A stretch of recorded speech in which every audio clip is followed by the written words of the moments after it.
CBS 46 News presents Public Affairs on Peach. Summer is here, and that means teens are hitting the road in their cars, and many of them for the first time. We're at a time in society when teens in the U.S. grow up with cell phones. That means the rules on the road have changed, and so has the way we teach our children to stay safe behind the wheel. Good Sunday morning to you. I'm Adam Murphy, consumer investigative reporter for CBS 46. This morning on Public Affairs on Peach, we're taking a good look at an issue that hits home for everyone: texting and driving. Today's show is for parents and teens alike. We'll show you points of interest not normally discussed on this deadly trend. You'll also learn from experts that it takes more than just putting the phone down while in the driver's seat. In just the last month, 4 teenagers have been killed in car crashes in Metro Atlanta. Were the accidents caused by carelessness or just bad driving habits? CBS 46 anchor Tracy Hutchins starts with a look at what's being done to prepare teens before they start driving. Because when you turn that ignition, you want to turn not just the key, but like you're doing the whole ignition. At this teen driver's education class in Marietta, young drivers are put through the PACE. Part of defensive driving is being careful of the other drivers, right? And watching out for them. Learning what to do and what not to do when they get behind the wheel. A teen's carelessness can be deadly. We've seen it time and again across our state.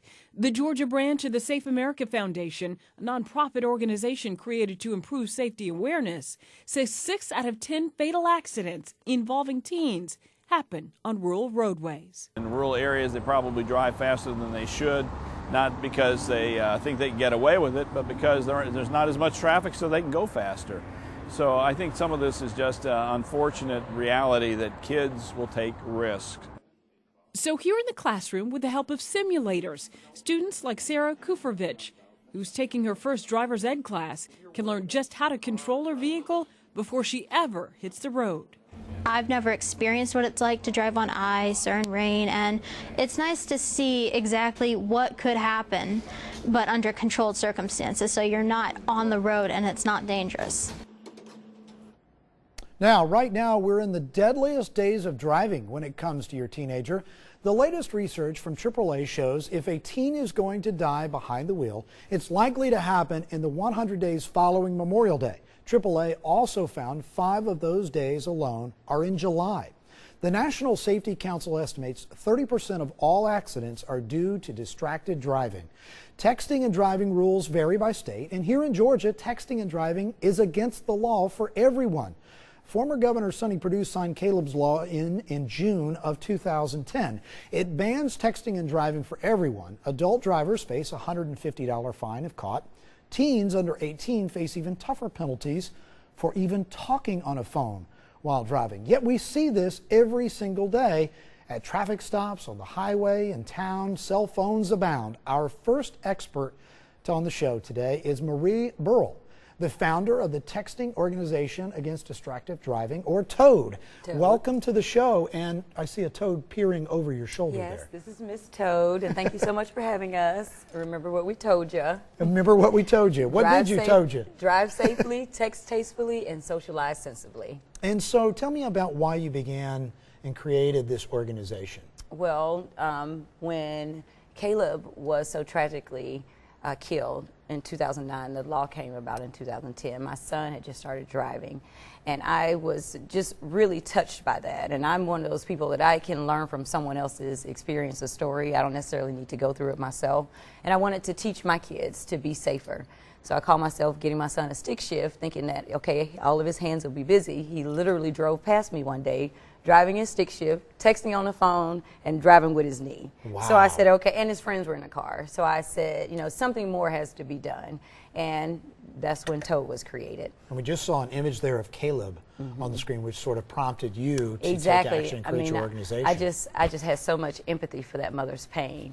And, you know, I'm one of those people that, you know, there's no need for me to lose a child in order to feel that impact. Let's start saving kids so it can be less mothers like Caleb's mom having to, you know, not be able to see her son graduate from college and not see her son get married. So I really wanted to do something that would be impactful to change how the youth looks at technology, because that's kind of like what it all boils down to.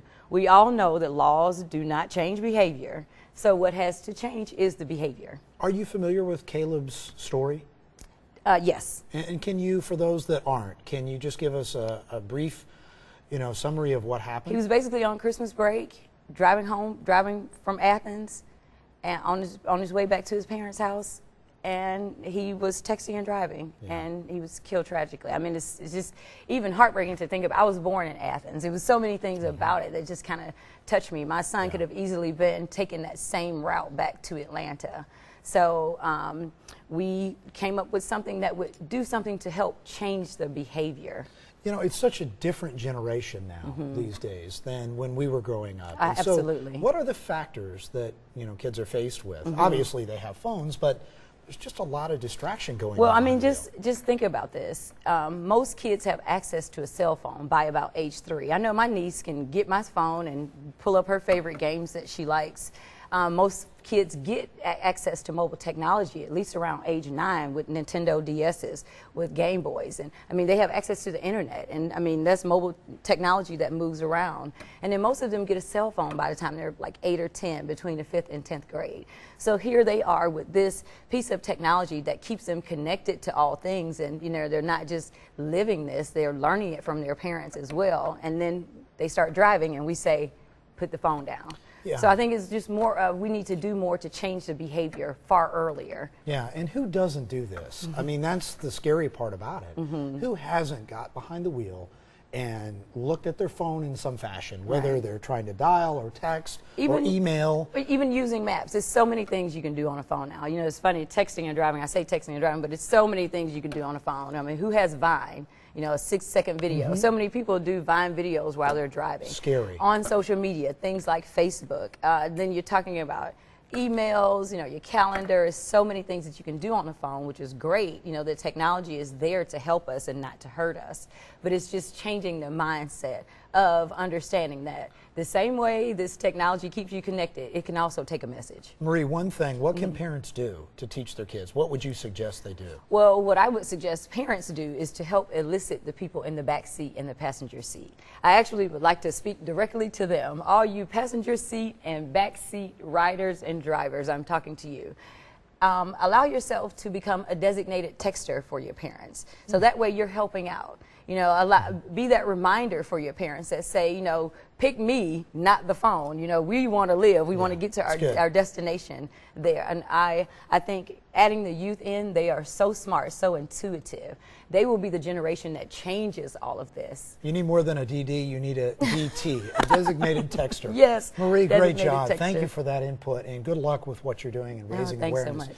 Now, in 2 minutes, we'll talk with Marie's daughter, a 17-year-old, who refers to herself as the queen of texting.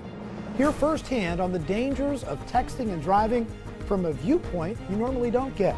That's coming up next on Public Affairs on Beach.